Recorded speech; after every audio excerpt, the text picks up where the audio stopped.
हज़रत अय्यूब अलैहिस्सलाम का कुरानी वाक़िया। सब्र, तवक्कुल और रहमत की बेमिसाल कहानी। हज़रत अय्यूब अलैहिस्सलाम का नाम कुरान में अल्लाह ताला ने हज़रत अय्यूब अलैहिस्सलाम का जिक्र कई जगह किया है। सूरह अल-अंबिया 21-83-84, सूरह साद 38-41-44, सूरह अन-निसा 4-163। हज़रत अय्यूब अलैहिस्सलाम कौन थे? हज़रत अय्यूब अलैहिस्सलाम हज़रत इसहाक अलैहिस्सलाम की नस्ल से थे। आप बहुत नेक, दीनदार और शाकिर, शुक्र करने वाले बंदे थे। अल्लाह ताला ने उन्हें बहुत बड़ी दौलत दी थी, नेक औलाद अता की थी, ज़मीनें, जानवर और इज़्ज़त बख्शी थी। लेकिन उन्होंने कभी भी इन नेमतों पर घमंड नहीं किया।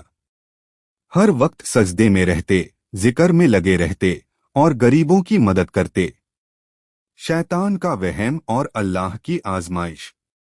शैतान ने अल्लाह से कहा, अय्यूब तेरी इबादत इसलिए करता है क्योंकि उसके पास सब कुछ है। अगर तू उसकी दौलत, औलाद और सेहत छीन ले तो वह तुझे छोड़ देगा।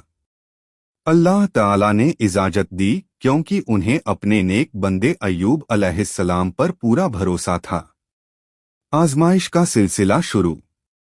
माल व दौलत छिन गई, खेत बर्बाद हो गए, जानवर मर गए, घर उजड़ गया, सारी औलाद की मौत हो गई। एक हादसे में सारे बेटे बेटियां चल बसे। बदन में अजीब बीमारी आ गई, फोड़े फुंसी, मवाद, बहुत दर्दनाक हालत। लोगों ने बेइज्जत किया, शहर से बाहर निकाल दिया गया, कोई पास नहीं आता। बीवी की वफादारी, सिर्फ उनकी बीवी साथ रही। मजदूरी करके खाना लाती, खुद खिदमत करती, कभी शिकवा नहीं किया। यहां तक कि लोग उनका भी मजाक उड़ाने लगे, फिर भी सब्र। हज़रत अय्यूब अलैहिस्सलाम ने 18 साल तक ना अल्लाह से शिकायत की, ना किसी से गिला और ना ही कोई बुरी बात कही। कुरान में उनकी दुआ।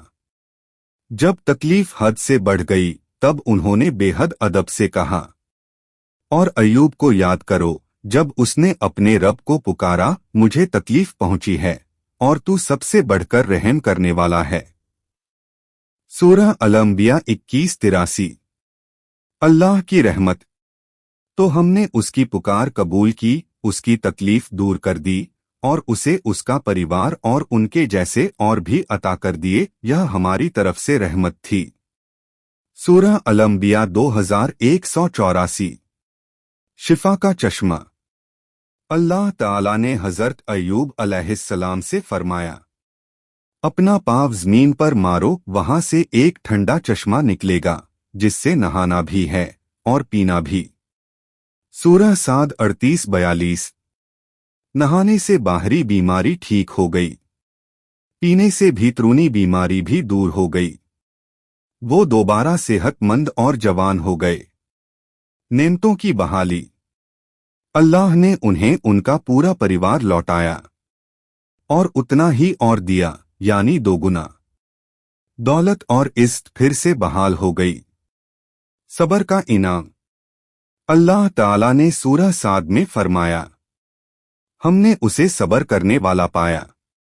क्या ही अच्छा बंदा था, वह बहुत तौबा करने वाला था। सूरह साद 38-44। इस वाक़िए से हमें सबक तफसील।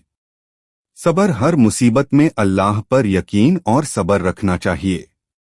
तवक्कुल। अल्लाह अपने नेक बंदों को कभी अकेला नहीं छोड़ता। दुआ का असर दिल से, अदब से मांगी गई दुआ कभी जाया नहीं जाती।